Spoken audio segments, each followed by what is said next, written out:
Hey guys, we're here with our friend Daniel, and today we're going to be catching ourselves some porch pirates.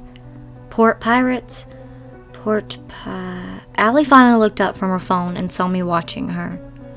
She burst into laughter while trying to wave me away. Stop it, I'm just practicing. Didn't realize you took it so seriously, I said. Oh, I'm a very serious person, she answered with a smile. Everything I do is serious, dead serious. Is that why he's wearing a Halloween mask? The skull beside me snapped up from the camera feed. His name was Justin, and he spent the evening at mine, rigging up all sorts of hidden cameras. When I'd asked my friend to do a favor, humiliating some local thieves, I didn't expect her to turn up with a camera guy. Don't mock the skull dude, he said. It's because he doesn't want his face on the video, Allie pointed out. Doesn't toe the company line. Just because everyone else wants to end up on camera doesn't mean I have to. You're much better off screen, I joked. Allie laughed and the skull guy scoffed at me before returning to the camera feed. He was clearly excited for the big moment. Can't wait to get these fuckers, he said. My parents are always having stuff stolen off their doorstep. What time do they usually come? Allie asked me. Well, definitely before I get home from work at midnight. I'd guess they'd probably wait after it gets dark. We could see the sun starting to set through my kitchen window, and Allie replied, That makes sense. I guess now it's when we need to start being quiet. She made a good point, and the two of us fell silent. Justin barely changed from where he'd sat with his back to the wall, but Allie and I moved over to join him, so we were just out of sight of the porch and drive. Now and again, we'd whisper a few hushed words. She thanked me for letting her do this, saying it was a great idea for a video, and hopefully I'd get her noticed by her boss. But for the most part, we were silent and still. I always thought stakeouts looked fun on TV, but this was mind-numbingly boring. The only thing even slightly interesting was the storm kicked up, and sometimes I'd catch Allie counting Mississippis after each flash of lightning. It was cute by the time 10:30 rolled around. I wondered if I would have been better off just working up the courage to ask her out on a date. Ah shit, Justin grumbled, pulling off his mask with a frustrated yank. Fucking camera cut out. What? Allie cried. No, is it serious? Probably the douchebag Craig not charging the batteries, and Justin pushed himself with a look of discomfort. He grumbled the entire way to the door. Jesus Christ, this shit is why one day I'm going to take the boom mic of his and shove it right. The door closed behind him. Allie was doing her best not to laugh. Oh my God, she mouthed slightly. I think I forgot. We both sat there giggling hysterically at this, although I'm not sure why I was laughing all that hard at her joke. I just liked the company. After a while, she slumped back beside me and I fell quiet. She let out a contented sigh and her head fell into my shoulder. Her breathing changed. It became gentle, rhythmic, different. I knew she was asleep, and I think I stayed there for a long time. I didn't dare move a muscle. Instead, I closed my eyes, remained awake but disinterested in the world. There was only the warmth of her head and the soft touch of her hair. I was starting to feel pretty sure that she liked me as well. It was the only reason I'd accepted her offer to film at my house. I never really understood her job, something to do with social media, but I was glad this night had happened. The only issue was that it'd be ruined with Justin when Justin returned. Where's Justin? I said, not intending to speak question aloud, but the thought had taken me by surprise. Allie stirred a little, but she didn't wake. I wasn't sure if this was normal.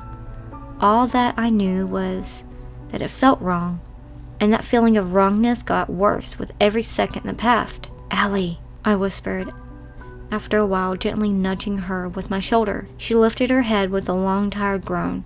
Shit, she said, steadily wiping a trickle of drool away.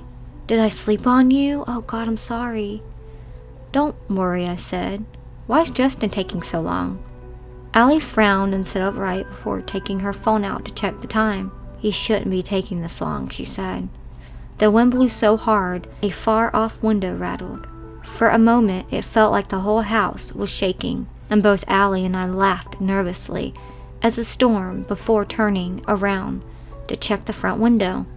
I quickly joined her and looked, but there was just my porch, the wooden deck brightly lit. Justin had turned the light on, but there was no sign of him.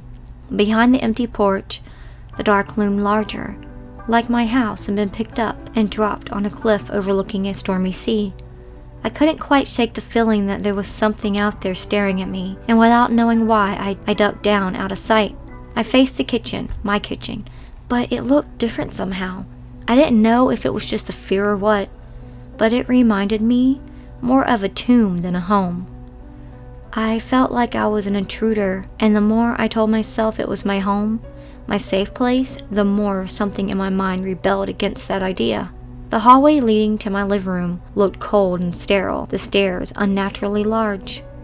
It's so quiet, Allie whispered. Wait, didn't he set some kind of trap? I asked. Something like a piece of string on an air horn? Oh shit, yeah, said Allie. We would have heard anyone coming up the driveway. Justin's probably just gone back to the car to look for equipment, I said. For all we know, the storm's broken something, and the sight of Justin scared off the thieves before they got anywhere near the tripwire. Allie looked relieved and started to laugh. She placed one hand on her chest, as if to calm herself. She'd painted her nails an aquatic teal, and the color made me think of swimming pools in the summer. We're like kids hiding under the covers, she cried. Well, I paused, wondering if this was a good time. You make me feel like I'm just a kid again. It's nice. For just a second, she smiled and looked at me with an unreadable expression. She was getting ready to speak when something flew into the window with a terrible thump. Whatever was on her mind was lost in the sudden fright, and she screamed so loud it left a ringing in my ears. She fell to, "Oh my God," she cried. "I'm so sorry. I just didn't expect that."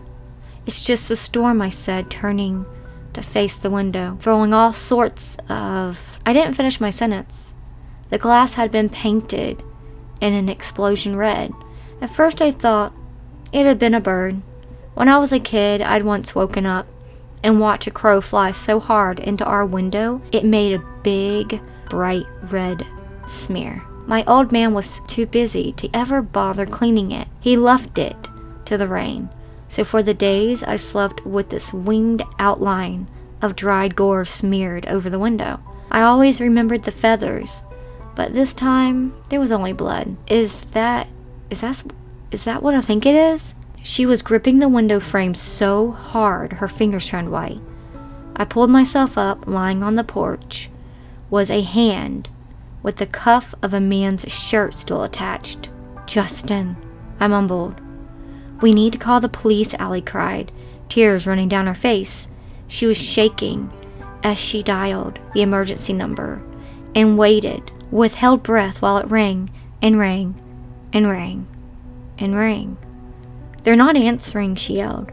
"They have to answer," I said, my voice verging on a yell. "Well, you fucking try," she snapped. "It won't stop ringing." Quietly, I swallowed my nerves and waited while the phone continued to ring. After what felt like an eternity, Allie gave up and threw her phone in rage. "Fuck this," she cried.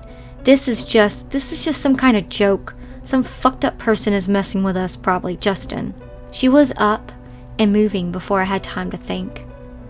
In seconds, she was through the door and standing outside, arms hugging her chest while her hair flickered in the wind. "We should go back in," I said, gently pulling at her elbow. "I think I can hear him," she said. "Listen."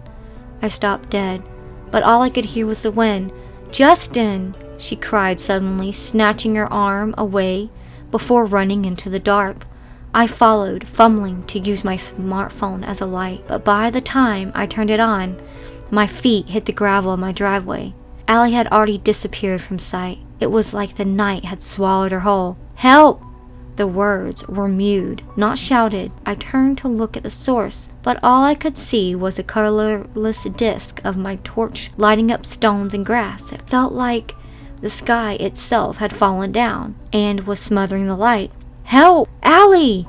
I screamed, but the wind ate my words. "Justin! Allie, help!" I turned back to my house.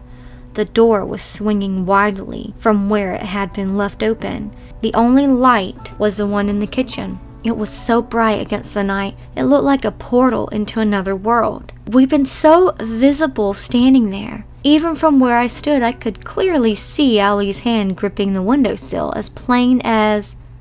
"Allie!" I screamed, suddenly realizing what I was looking at. Somehow, she must have run back in without me noticing. I'd heard the door banging, but I hadn't even thought of it. The relief I felt reached right from my chest all the way down to my toes, and I ran towards the door, crying out her name. "Oh my God!" I cried, bursting through the door with a shiver and a laugh. "Holy shit! I lost you. It was so She wasn't there. Nothing was. There was no hand. There was only her phone lying on the floor. Where'd she thrown it? I couldn't figure this out, any of it. I was so confused, I ran back into the dark and began to scream. "Allie!" Over and over. "Help!" God, the voice sounded so close that time.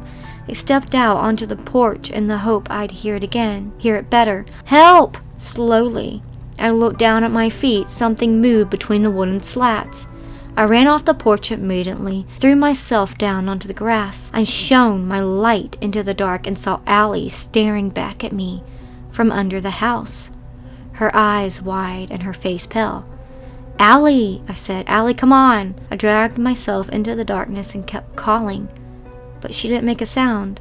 All around me were dozens and dozens of cardboard boxes, smashed and pulped into a barely recognizable shape. Something wet squelched beneath me as I got further in, and I realized it was the cardboard that had been shredded and soaked in something thick and vicious. The stench down there was unbearable, but I didn't give it a moment's thought. Allie needed my help, and I crawled onward into that filth until at last her porcelain face was looking back at mine, framed by darkness and small amounts of trash. "Allie!" I cried, reaching my hand behind her head to pull her closer. If I could just grab a wrist or shoulder, I knew I had the strength to drag her out and get her back inside. But it all went wrong. I pulled and found almost no resistance. I watched the mounting horror as she leaned face first into the dirt, and somehow her head just kept going. By the time my brain pieced together the anatomical truth, her severed head had rolled to my position. I was left staring at the brutalized stump of her neck. For a brief moment, the world narrowed into a tunnel of white static.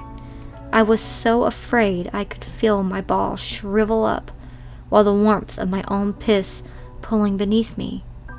I had to get out. I looked around, and for the first time, the actual meaning of what I was seeing got through to me. Here were my packages. They'd never been stolen away. They were here the whole time, all of it, twisted and soaked and warped into a nest? I whispered. Something moved. I shone my light around me and saw a box topple, seemingly by itself. A whole nervous system felt like it had turned into air raid siren. A thought burned itself into my head, dropped into the stew of panicked thoughts like ice in a glass. You are not alone down here.